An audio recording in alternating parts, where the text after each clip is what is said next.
Hello and welcome along to the Races TV. It's a long weekend coming up, so it means it's a busy weekend of racing as we check the diary. On Saturday, we're racing both on the Park Circuit at Morphettville.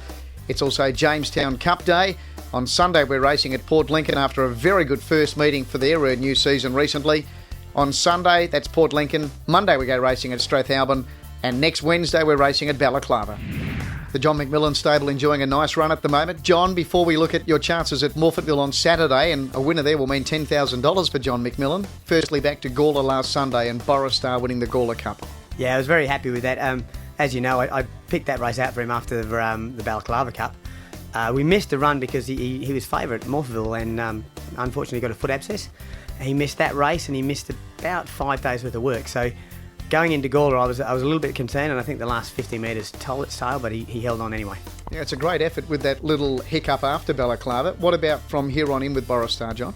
Look, he'll run in the Murray Bridge Cup because there was a really good run in terms of not only did he have the hiccup, he was actually caught 3 wide the journey. Like Jamie said, Jamie got off and said if he'd had a decent barrier, he'd have won by 3 or 4. So he'll run in the Murray Bridge Cup, and I'll decide after that as to whether he runs another one in Adelaide or whether I go to Melbourne for him.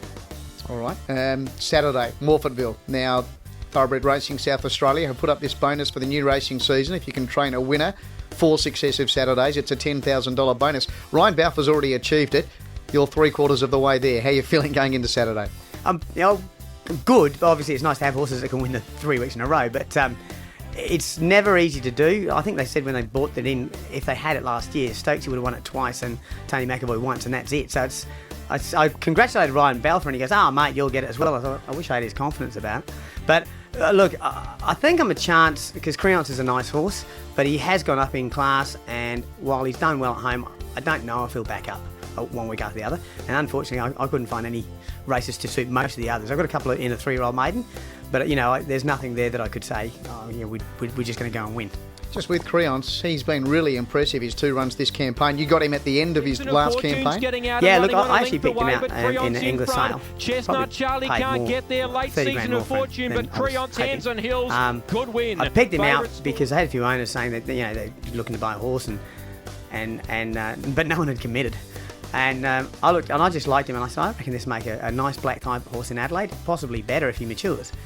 And I got some Simon Vivian from Inglis to have a look at him for me, and he approved him and said he was great. So my partner Tiff said to me, if you can get him for up to 50, get him for 50. She went to school sports day without her daughter, and I bought him for 80. And then I got on the phone, and I think I had about 2 people who committed straight away because they had more or less told me they'd buy. And then I'd be pretty well flat out because I had a month to pay for it and I didn't have any owners, but we got him. And then those 3 runs I gave him last prep, to be honest, if we hadn't bought him, without him on, I probably would have looked at him and thought he's trained off, but it was the right time of year. The guys had just forked out that money. We thought, we'll run him in those races. Shane Carlin rode him in the first 2 and said he felt he was up to it, just got no luck. And then Stephen King said more or less the same thing. He got off him in the Guineas and said, look, if he wasn't trained off, he'd probably either win or run second. And that's, Stephen King kind of knows what he's on about. So we knew we spell him and he'd make... I'm confident it'll be at least a black type of horse in Adelaide.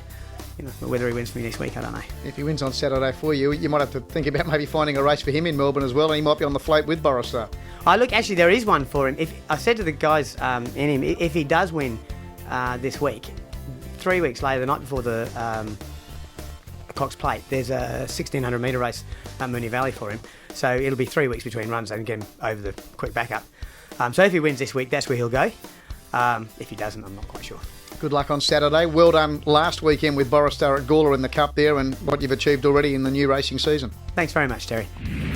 Thank you to John MacMillan. Let's hope he can do what Ryan Balfour did and help himself to the $10,000 bonus, the Four-peat Bonus, put up by Thoroughbred Racing South Australia for the new racing season. Just finally, let's have a look at the Cup field for Saturday at Jamestown, sponsored by the Railway Hotel Jamestown and Carlton United Brewery. There's the lineup for the Jamestown Cup. Good luck to the club there, and we'll see you again next week for the Races TV. There's nothing like a day at the races.